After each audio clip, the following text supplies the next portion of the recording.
যদি আপনাকে 1 ঘন্টার জন্য হাত পা বেঁধে রাখা হয় তাহলে ওই 1 ঘন্টার সময় আপনি চুপচাপ বসে থাকা ছাড়া আর কিছুই করতে পারবেন না। আমার মনে হয় না আপনি অন্য কিছু করতে পারবেন। কিন্তু অস্ট্রেলিয়াতে এমন একজন মানুষ আছে যার কাছে না হাত আছে না পা আছে। ট্রেটা অ্যামেলিয়া সিন্ড্রোম নামের একটি রোগের কারণে জন্ম থেকেই নিক এমনই। এটা শুনতে আপনার কাছে সহজ মনে হচ্ছে, কিন্তু একবার আপনি এই মানুষটির জায়গায় থেকে ভেবে দেখুন। আর এমন পরিস্থিতিতে নিক ওনার পড়াশোনায় অনেক স্ট্রাগল করেছেন আর আজও করে চলেছেন। আর এমন পরিস্থিতিতে যেখানে ওনার মোটিভেশনের প্রয়োজন সেখানে এই মানুষটি পৃথিবীর অন্য মানুষদেরকে মোটিভেট করছে।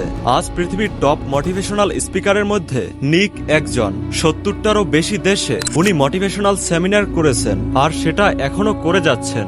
আমাদের যদি একটি পায়ের নখ উঠে যায় তাহলে আমরা হয়তো 2 দিন বাসা থেকে বেরই হব না। আর এমন পরিস্থিতিতে এই ব্যক্তি কোটি কোটি মানুষকে মোটিভেট করছে। এখনো কি আপনার কাছে কোনো কারণ আছে কাজ না করার?